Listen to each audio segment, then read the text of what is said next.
Em nome do Pai que me criou, do Filho que me resgatou e do Espírito Santo que me santificou. Divina vontade, reina na minha vontade. Ó minha mãe, eu te amo e tu me amas. Dá-me um gole da vontade divina para minha alma e me abençoa, Mãe, para que todas as minhas ações sejam feitas diante de vossos olhos maternais. Amém, Fiat. Especial Semana Santa, o Evangelho como me foi revelado de Maria Valtorta. Quarta-feira Santa, o maior dos mandamentos, a edificação da Igreja e os últimos tempos, 2 de abril de 1947. Jesus entra no templo, que está mais cheio do que nos dias precedentes, e hoje está todo vestido de branco, com a sua veste de linho. Vai ser um dia de forte calor. Ele vai adorar no átrio dos israelitas, acompanhado por um grande número de pessoas, enquanto outras já ocuparam os melhores lugares por baixo dos pórticos, sendo a maior parte de gentios que, não podendo passar além do primeiro pórtico que fica além do pórtico dos pagãos, aproveitaram aquela circunstância de estarem os hebreus atrás do Cristo para irem ocupar lugares melhores. Mas um grupo bem numeroso de fariseus os atrapalha. Eles são sempre arrogantes do mesmo modo e vão abrindo caminho com prepotência para se aproximarem de Jesus, que está inclinado sobre um doente. Eles esperam que Jesus o cure, a fim de mandarem para perto dele um escriba que lhe faça perguntas. Na verdade, entre eles tinha havido antes uma breve discussão, porque Joel, cognominado o Alamote, queria ir ele mesmo fazer perguntas ao mestre, mas um fariseu se opõe a isso e os outros o apoiam dizendo: "Não, nós ficamos sabendo que tu és partidário do Rabi, ainda que o seja secretamente. Deixa que vá Urias." "Urias não", diz um outro jovem escriba que eu não conheço. "Urias é áspero demais para falar. Ele excitaria o povo. Vou eu." E sem dar ouvidos aos protestos dos outros, vai para perto do mestre justamente no momento em que Jesus se despede do doente, dizendo-lhe: "Estás curado. A febre e a dor não voltarão nunca mais." "Mestre, qual é o maior dos mandamentos da lei?" Jesus, atrás do qual estava o escriba, se vira e olha para ele. Um breve sorriso ilumina seu rosto e depois ele levanta a cabeça, estando de cabeça inclinada, visto que o escriba é de baixa estatura e, além disso, está inclinado em um gesto de reverência, e percorre com o olhar toda aquela multidão, detendo-o sobre o grupo dos fariseus e doutores, e descobre o rosto pálido de Joel, que está escondido atrás de um obeso fariseu. O sorriso de Jesus se acentua. É como uma luz que vai até o escriba honesto e o acaricia. Depois abaixa de novo a cabeça, olhando para o seu interlocutor, lhe responde: "O primeiro de todos os mandamentos é este: Escuta, ó Israel, o Senhor nosso Deus é o único Senhor. Tu amarás o Senhor teu Deus com todo o teu coração e com toda a tua alma, com todas as tuas forças. Este é o primeiro e supremo mandamento, e o segundo é semelhante a ele: amarás o teu próximo como a ti mesmo. Não há mandamentos maiores do que esses. Eles compreendem toda a lei e os profetas." "Mestre, tu respondeste com sabedoria e verdade. Assim é. Deus é um só, e não há outro fora ele. Amá-lo com todo o coração, com toda a própria inteligência, com toda a alma e com todas as forças, e amar ao próximo como a si mesmo, vale muito mais do que todos os holocaustos e sacrifícios. Penso muito nisso, quando medito sobre aquelas palavras de Davi: a ti não agradam os holocaustos, o sacrifício a oferecer-se a Deus é um espírito compungido. Tu não estás longe do reino de Deus, porque já compreendestes qual é o holocausto agradável a Deus. Mas qual é o holocausto mais perfeito de todos? Pergunta em confidência em voz baixa o escriba, como se lhe estivesse transmitindo um segredo. Jesus fica radiante de amor, deixando cair esta pérola no coração deste homem que se deixa abrir para receber sua doutrina, a doutrina do reino de Deus, e diz inclinando-se sobre ele: o holocausto perfeito é amar como a nós mesmos aqueles que nos perseguem e não guardar rancores. Quem fizer assim possuirá a paz. Está escrito: os mansos possuirão a terra e gozarão a abundância da paz. Em verdade eu te digo que aquele que sabe amar seus inimigos atinge a perfeição e possui a Deus. O escriba o saúda com deferência e vai voltando para o seu grupo, que já o está censurando em voz baixa por ele ter louvado o mestre, e cheios de ira lhe dizem: que foi que lhe perguntastes em segredo? Será que tu também te deixaste seduzir por ele? Eu ouvi o Espírito de Deus falando dos seus lábios. Tu és um estulto. Crês talvez que ele seja Cristo? Eu creio. Em verdade, daqui a pouco estaremos vendo vazias dos nossos escribas as nossas escolas, e eles indo como uns errantes atrás daquele homem. Mas em que ponto é que viste ser ele o Cristo? Em que ponto foi, não sei, só sei que eu percebo ser ele. Doido. E irrequietos eles se viram às costas. Jesus observou aquele diálogo, e quando os fariseus passam por sua frente em um grupo cerrado para ir embora inquietos, ele os chama, dizendo: ouvi-me. Quero perguntar-vos uma coisa. Segundo vós, quem é que vos parece ser o Cristo? Ele é filho de quem? Será o filho de Davi, lhe respondem, destacando aquele será, porque eles querem fazer que ele compreenda que para eles ele não é o Cristo. E então como é que Davi, inspirado por Deus, o chama de Senhor quando diz Senhor, dizendo: o Senhor disse ao meu Senhor: assenta-se à minha direita, até que eu tenha posto os teus inimigos como escabelo de teus pés?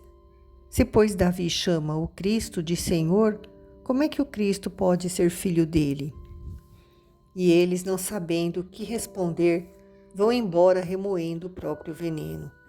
Jesus se afasta do lugar onde estava, todo exposto ao sol, e vai mais adiante, onde estão as bocas do tesouro, ao lado da sala do gasofilácio. Este lado, que ainda está na sombra, está ocupado pelos rabis, que estão discursando com grandes gestos dirigidos aos seus ouvintes hebreus, que vão aumentando, assim como aumenta continuamente, com o passar das horas, o número das pessoas que vão chegando ao templo. Os rabis se esforçam para destruir, com os seus discursos, os ensinamentos que Cristo deu nos dias precedentes ou naquela mesma manhã, e sempre vão aumentando o tom de sua voz à medida em que vem aumentar a multidão dos fiéis, porque o lugar realmente, ainda que seja bem amplo, está formigando de gente que vai e vem para todos os lados. Depois continua a visão em 19 de junho de 1944.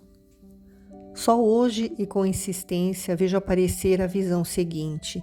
A princípio eu não vejo nada mais do que pátios e séries de pórticos, que eu reconheço como sendo do templo, e Jesus que está aparecendo o imperador de tão solene que ele está com a sua veste de um vermelho vivo e o manto também de um vermelho mais escuro, encostado a uma enorme coluna quadrada que sustenta um dos arcos do pórtico. Ele olha fixamente para mim, e eu me demoro a olhar para ele, sentindo-me feliz por vê-lo, pois há 2 dias que eu não o via nem ouvia. A visão dura assim por longo tempo, e enquanto ela continua, eu não a escrevo, pois é uma alegria para mim. Mas agora que eu vejo animar-se a cena, compreendo que devo escrever, e escrevo. O lugar vai se enchendo de pessoas que vêm e vão para todos os lados. Aí vejo sacerdotes e fiéis, homens, mulheres e crianças. Uns passeiam, outros estão parados ouvindo os doutores, outros estão puxando cordeirinhos ou carregando pombos para outros lugares, talvez para onde vão ser sacrificados. Jesus continua apoiado à coluna e olhando. Ele nada fala. Mesmo nas 2 vezes em que foi interrogado pelos apóstolos, ele fez sinal de não, mas nada falou. Ele está muito atento a observar, e pela expressão do rosto parece estar julgando os que olha. Os olhos dele e todo o seu rosto me fazem lembrar o aspecto dele, como vi na visão do paraíso, quando ele julgava as almas, no juízo particular. Agora, naturalmente, é Jesus, homem. Lá em cima era Jesus glorioso, e por isso mais imponente ainda. Mas as mudanças no rosto que observa fixamente são as mesmas. Ele está sério, perscrutador, mas se algumas vezes é de uma severidade que faz tremer até o mais descarado, algumas vezes é também doce, como com uma tristeza sorridente, que só com o olhar já parece estar acariciando. Parece não estar ouvindo nada, mas deve estar escutando tudo. Quando de um grupo que está a alguns metros ao redor de algum dos doutores se levanta uma voz anasalada que proclama: mais do que qualquer outra ordem, a que vale é esta: o que é para o templo, vá para o templo. O templo está acima do pai e da mãe, e se alguém quer dar para a glória do Senhor, seja lá o que for que lhe sobra, pode fazê-lo e por isso será abençoado, porque não há sangue nem afeto superior ao templo. Jesus move lentamente a cabeça naquela direção e fica olhando com um olhar tal que eu não queria que fosse dirigido a mim. Parece que agora ele olha para todos em geral, mas quando um velhinho trêmulo se prepara para subir pelos 5 degraus que vão para uma espécie de terraço que está perto de Jesus e que parece conduzir para outro pátio mais interior, e pega o seu bastãozinho e quase cai, tendo tropeçado em sua própria veste, Jesus espicha o seu longo braço e o agarra com firmeza e o sustenta, enquanto não o vê em segurança. O velhinho levanta a cabeça já embranquecida e olha para o seu alto Salvador, murmurando uma palavra de bênção, enquanto Jesus lhe sorri e acaricia-lhe a cabeça meio calva. Depois volta para perto de sua coluna, mas se afasta de novo para levantar um menino que escapou da mão de sua mãe e caiu de bruços justamente a seus pés, perto do 1º degrau, e está chorando. Jesus o levanta, o acaricia e o consola. A mãe, toda confusa, lhe agradece, mas Jesus sorri também para ela e lhe entrega o menino.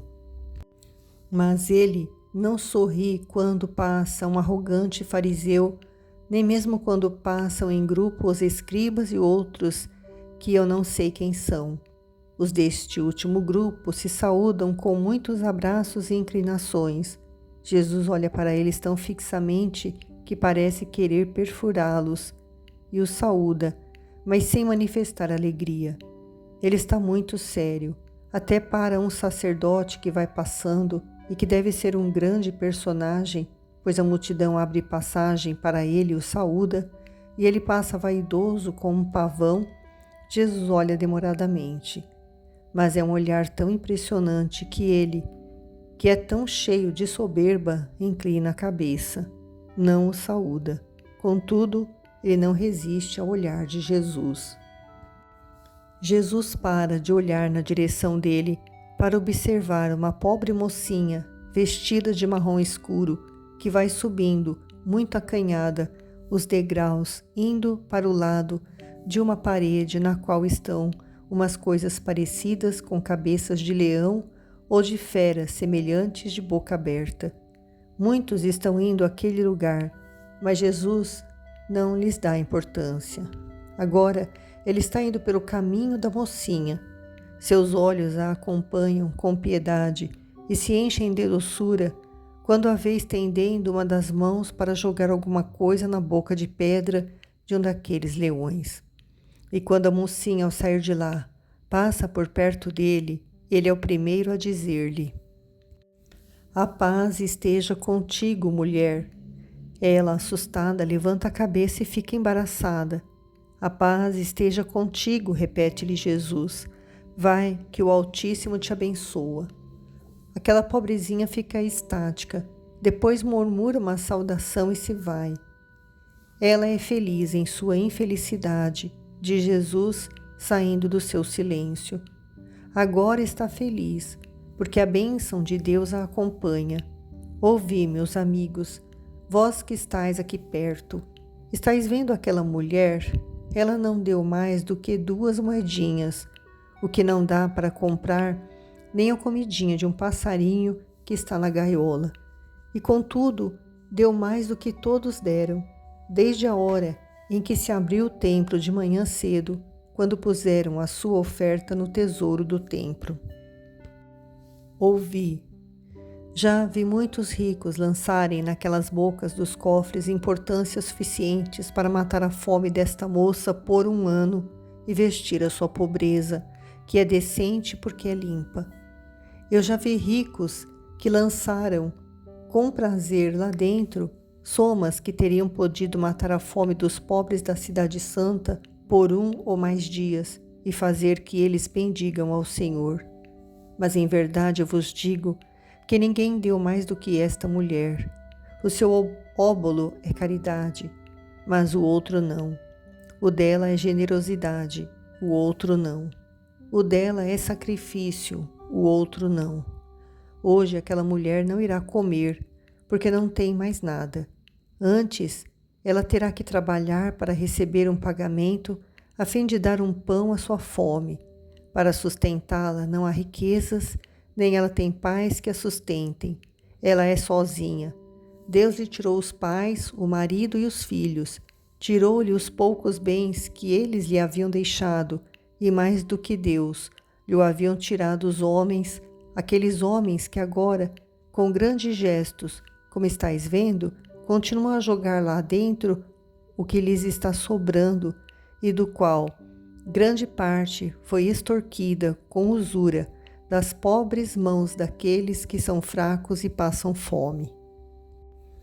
Eles dizem que não há sangue nem afeto que sejam superiores ao templo, e assim ensinam a não amar ao próximo. Eu vos digo que acima do templo está o amor. A lei de Deus é amor, e quem não tem piedade do próximo não ama. O dinheiro supérfluo, o dinheiro enlameado pela usura e pelo ódio, pela dureza, pela hipocrisia, não canta louvor a Deus e não atrai sobre o doador a bênção celeste. Deus o repudia. Pode engordar esses cofres, mas não é ouro dado para o incenso. É lama que vos submerge, ó ministros, que não servis a Deus, mas ao vosso interesse.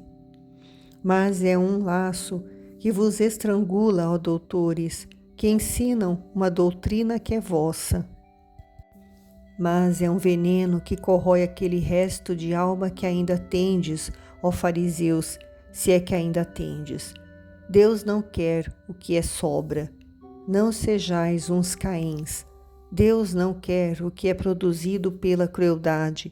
Deus não quer aquilo que levantar a voz em pranto diz: eu deveria matar a fome de um faminto, mas não o fiz porque queria apresentar-me com pompa aqui dentro. Eu devia ajudar um velho pai, uma mãe que já está caducando, mas não o fiz porque a ajuda não teria sido conhecida pelo mundo, e eu devo tocar a minha trompa a fim de que o mundo saiba quem é o doador. Não, ó Rabi, que ensinas que tudo o que é sobra seja dado a Deus e que é permitido negar ao pai e à mãe para dar a Deus. O primeiro mandamento é: ama a Deus com todo o teu coração, com toda a tua alma, com toda a tua inteligência, com tuas forças. Por isso, não o supérfluo, mas sim o que é nosso sangue é preciso dar-lhe, desejando sofrer por ele. Sofrer, não fazer sofrer. E se dar muito custa, porque despojar-se das riquezas desagrada, e o tesouro é o coração do homem, que é vicioso por natureza, justamente porque é difícil é preciso dar. Por justiça, porque tudo o que se tem é por vontade de Deus. Por amor, porque é prova de amor amar o sacrifício para dar alegria a quem se ama. Sofrer para oferecer, repito, não fazer sofrer. Porque o segundo mandamento diz: ama ao teu próximo como a ti mesmo. E a lei também diz que depois de Deus, nossos pais são o próximo, a quem somos obrigados a honrar e a ajudar. Por isso, em verdade, eu vos digo que aquela pobre mulher compreendeu a lei melhor do que os sábios e está justificada mais do que qualquer outro, e abençoada, porque em sua pobreza deu a Deus tudo, enquanto que vós dais o que vos sobra, e o dais para crescerdes na estima dos homens. Eu sei que me odiais porque eu falo assim. Unis o vosso ódio a mim ao desprezo pela pobrezinha, que eu elogio. Mas não fiqueis pensando que estáis fazendo destas duas pedras um duplo pedestral para a vossa soberba. Elas serão a pedra de moinho que vos esmagará. Vamos, deixemos que as víboras se mordam, aumentando o seu veneno. Quem é puro, bom, humilde, contrito e quer conhecer o verdadeiro rosto de Deus, que me acompanhe. Diz Jesus: e tu, que ficas agora sem nada, porque tudo me deste, dai-me essas duas últimas moedas, diante do muito que me destes. Elas podem parecer aos estranhos um nada, mas para ti, que não tens mais do que elas são tudo. Põe-nas na mão do teu Senhor e não chores. É melhor que não fiques chorando sozinha. Chora comigo, que sou o único que te posso entender e te entendo sem as névoas desta humanidade que está sempre interessada em pôr um véu sobre a verdade. 2 de abril de 1947. Os apóstolos, os discípulos e o povo o acompanham bem de perto, enquanto ele torna a voltar ao primeiro recinto, que fica quase sob a proteção da grande muralha do templo, num ponto onde o ar está mais fresco, pois o dia de hoje está muito mormacento. E lá, estando o terreno quase revolvido pelos cascos dos animais e cheios das pedras que os mercadores e cambistas usavam para conservar mais firmes os recintos de suas armações, lá não estão os rabis de Israel, os quais permitiam que o templo se transformasse em uma feira, mas que sentem repugnância de entrar com as solas de suas sandálias lá onde acabaram de ser raspados os rastos dos quadrúpedes que há apenas poucos dias foram expulsos de lá.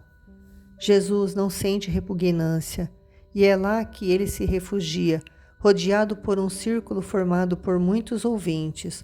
Mas antes de ele falar, chama para perto de si os seus apóstolos, aos quais ele diz: vinde e escutai bem.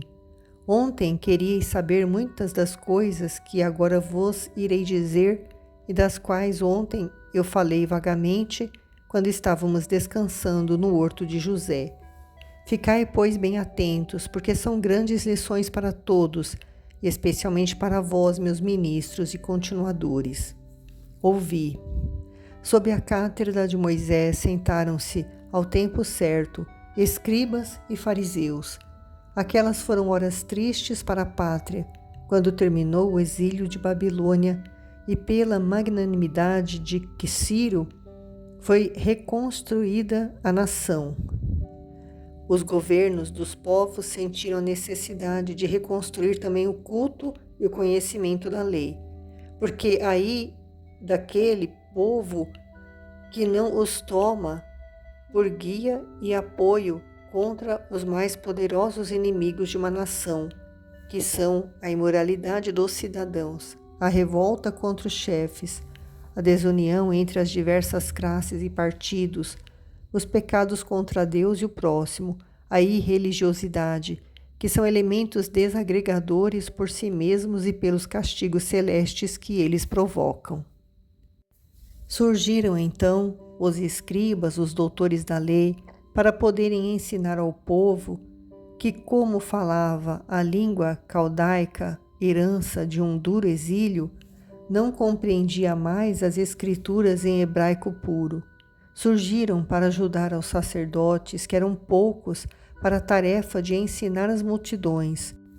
Era um laicato duro e dedicado a prestar honras ao Senhor, trazendo o conhecimento dele aos homens e levando a ele os homens, que teve a sua razão de ser e também fez o bem.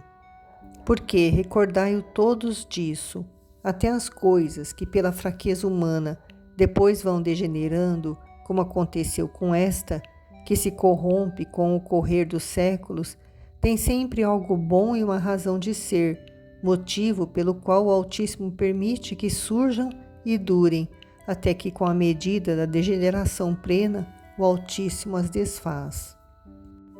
Veio depois outra seita dos fariseus, que era uma transformação daquela dos assedeus, que havia surgido para manter, com a mais rígida moral e a mais intransigente obediência à lei de Moisés e o espírito de independência do nosso povo.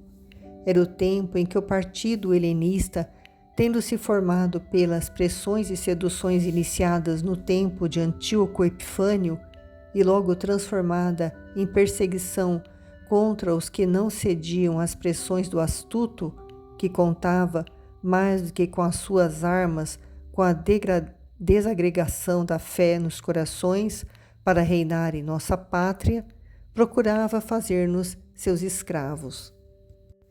Lembrai-vos também disto.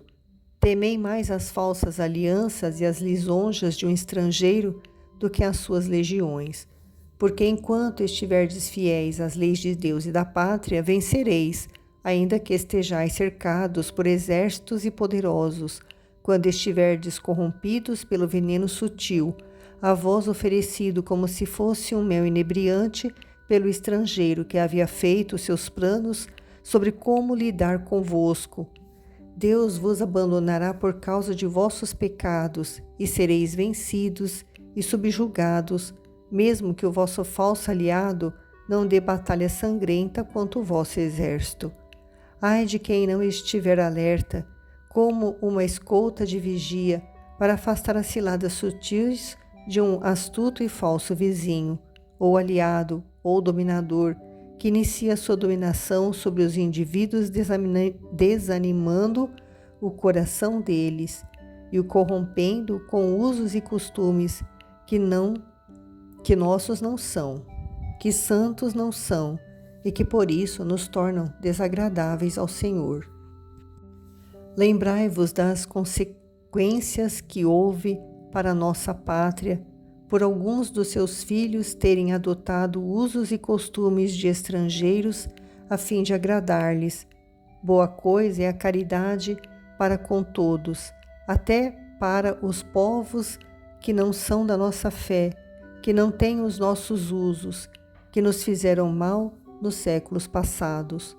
Mas o amor a esses povos, que sempre são nossos próximos, não nos deve nunca fazer que reneguemos a lei de Deus e da pátria, com vistas em qualquer vantagem obtida assim sobre os vizinhos. Não, os estrangeiros desprezam aqueles que chegam a ser tão servis até o ponto de repudiarem as coisas mais santas da pátria. Não é renegando o pai e a mãe, Deus e a pátria, que seremos respeitados e livres. Ainda bem que no tempo certo surgiram os fariseus para fazerem oposição ao transferimento lamacento de usos e costumes estrangeiros Eu repito, cada coisa que aparece e que dura tem sua razão de ser, e é necessário respeitá-la por aquilo que fez, se não for por aquilo que faz.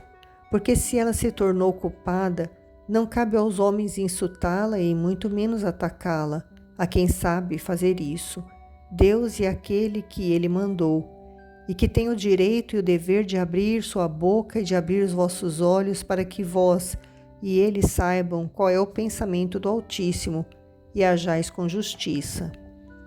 Eu e nenhum outro, eu porque falo por mandato divino, eu porque posso falar, não tendo em mim nenhum dos pecados que vos escandalizam, quando os vedes cometidos pelos escribas e fariseus, mas que, se puderdes, os cometeis vós também.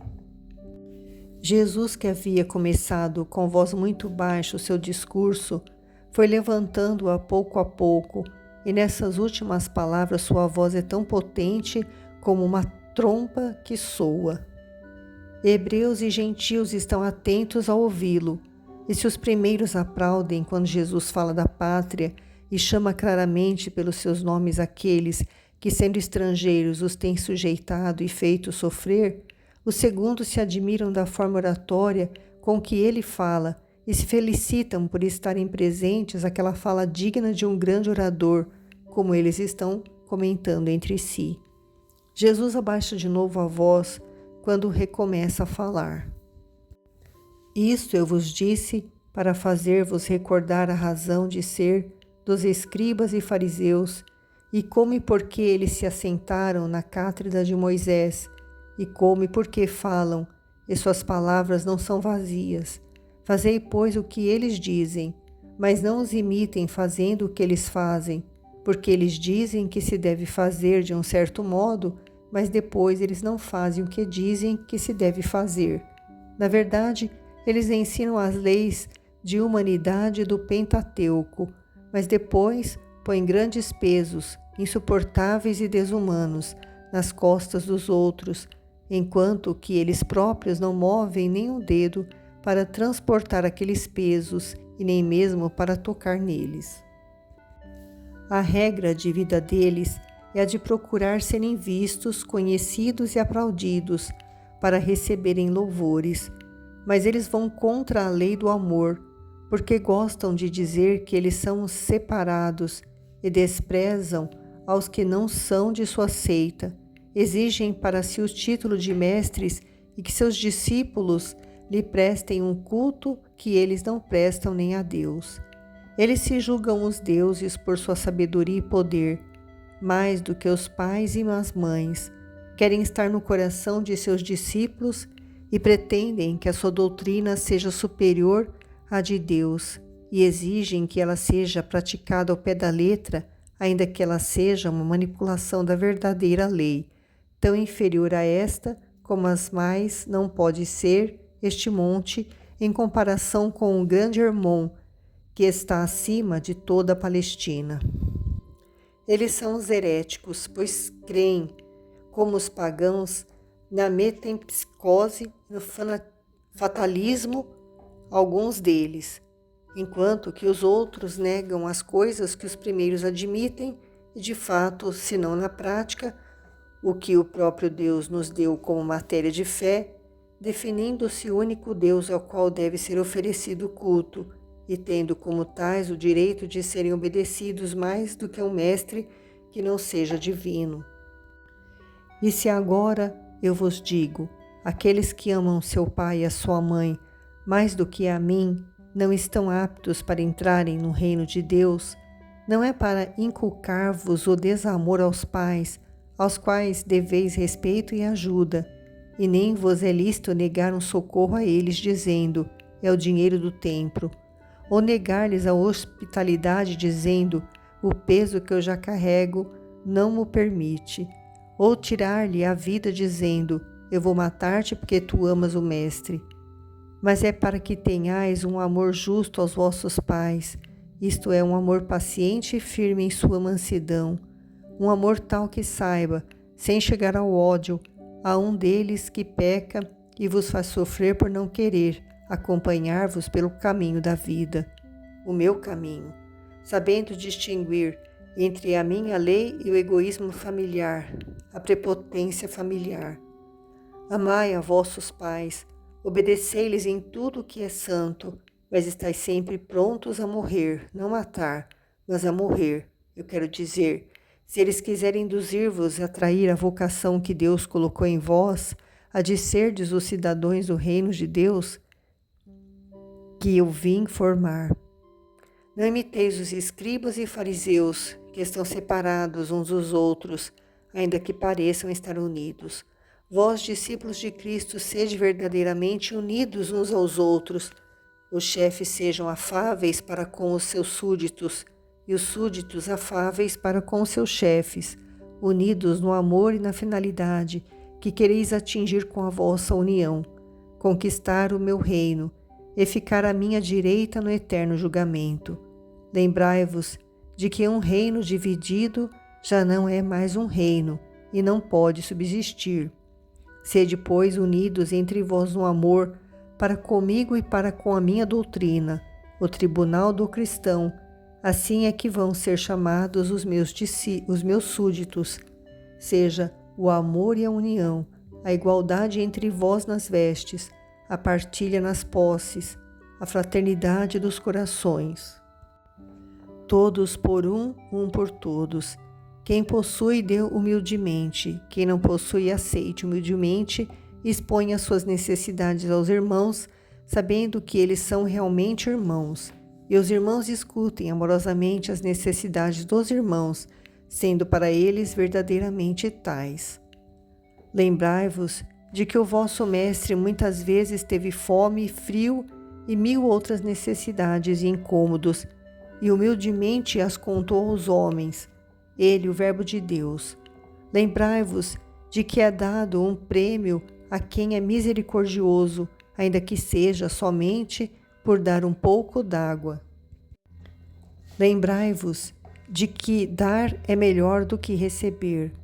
Lembrando-se destas 3 coisas, o pobre pode encontrar a força de pedir sem se sentir humilhado, sabendo que eu o fiz antes dele, e perdoar quando for repelido, sabendo que muitas vezes ao Filho do Homem foram negados o lugar e o alimento que são dados ao cão que guarda o rebanho.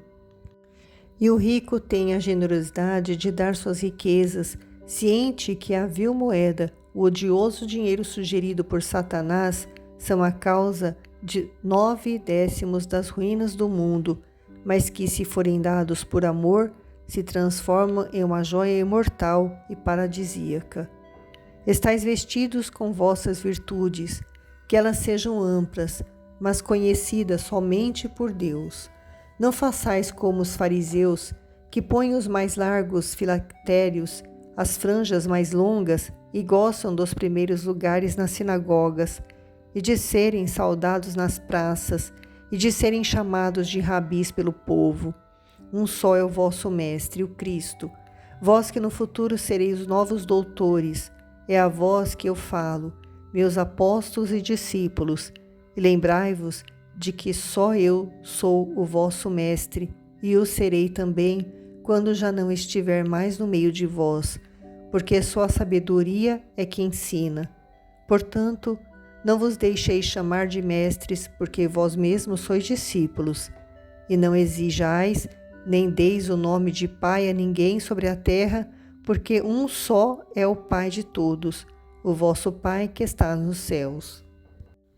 Que esta verdade vos torne sábios, ao perceberdes verdadeiramente que sois todos irmãos uns dos outros, seja os que dirigem como os que são dirigidos, e amai-vos como bons irmãos. Nenhum daqueles que irão dirigir se faça chamar de guia, porque um só é o vosso guia comum, o Cristo.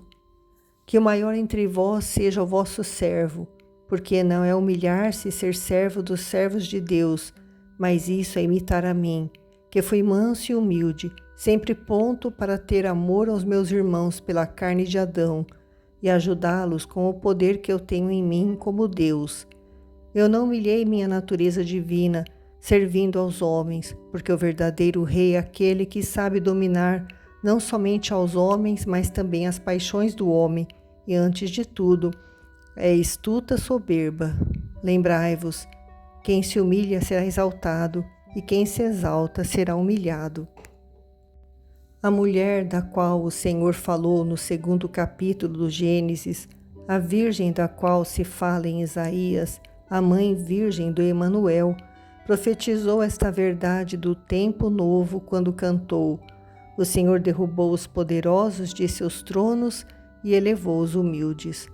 A sabedoria de Deus falava sobre os lábios daquela que era a mãe da graça e trono da sabedoria. E eu repito as palavras inspiradas que me louvaram unido ao Pai e ao Espírito Santo em nossas obras admiráveis, quando, sem ofensa para com a Virgem, eu, o homem, fui me formando em seu seio sem deixar de ser Deus. Sirva isso de honra para aqueles que querem dar à luz o Cristo em seus corações e vir para o reino de Cristo. Aí não estará Jesus como Salvador, como Cristo Senhor. E não haverá reino dos céus para os que são soberbos, fornicadores e idólatras, adoradores de si mesmo e de suas vontades. Por isso, ai de vós, escribas e fariseus hipócritas, que credes poder fechar com as vossas sentenças impraticáveis e que realmente, se fossem endossadas por Deus, seriam uma fechadura inquebrável para a maioria dos homens, que credes poder fechar o reino dos céus diante dos homens que elevam seu espírito para ele, a fim de achar força em sua penosa jornada terrena.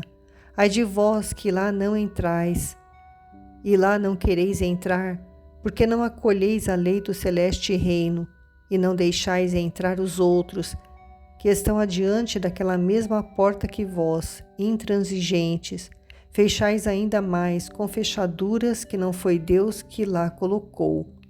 Ai de vós, escribas e fariseus hipócritas, que devorais os bens das viúvas com o pretexto de fazer longas orações, por isso sofrereis um juízo severo.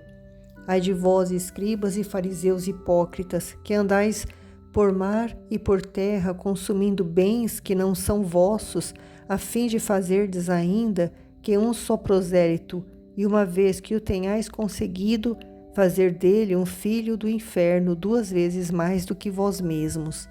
Ai de vós, ó guias cegos, que dizeis: se alguém jurar pelo templo, seu juramento não vale nada, mas se ele jurar pelo ouro do templo, fica ligado ao seu juramento.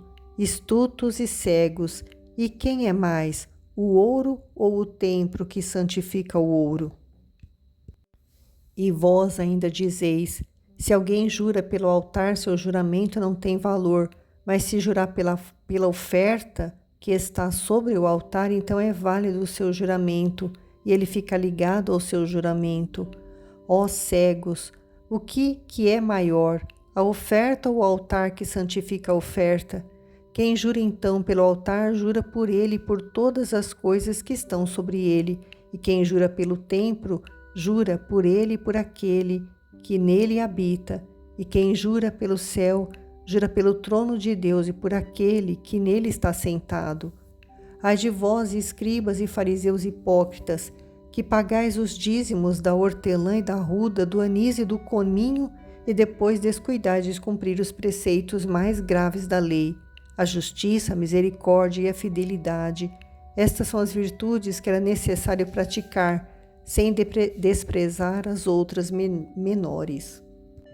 Ó guias cegos, que filtrais vossas bebidas por meio de vos contaminardes engolindo algum mosquitinho que se afoga e depois engolis um camelo sem por isso vos julgardes impuros. Ai de vós, escribas e fariseus hipócritas, que lavais o cálice e o prato por fora, mas por dentro estáis cheios de rapinas e imundícies. Ó fariseu cego, lava primeiro por dentro o teu cálice e o teu prato, de tal modo que a parte de fora também fique limpa.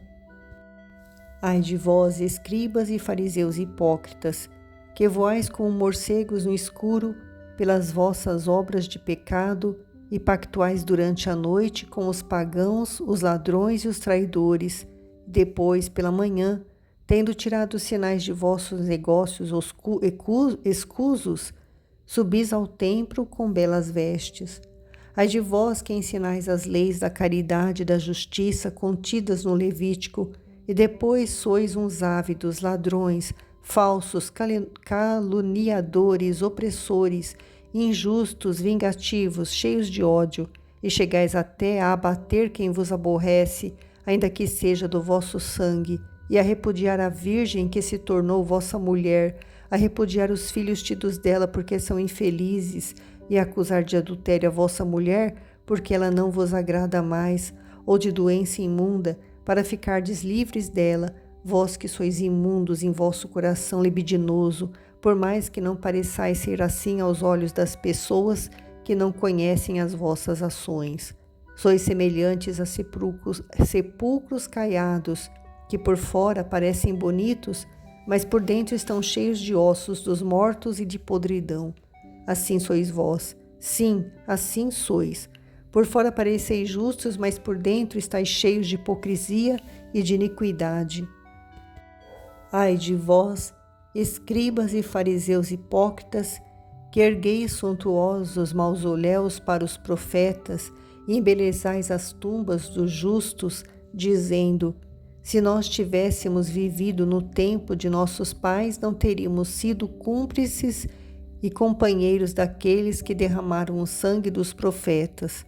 Assim, testemunhais contra vós mesmos de serdes descendentes daqueles que mataram os vossos profetas. E vós, além do mais, superais a medida dos vossos pais. Ó serpentes, raça de víboras, como escapareis da condenação na Gina? Continua.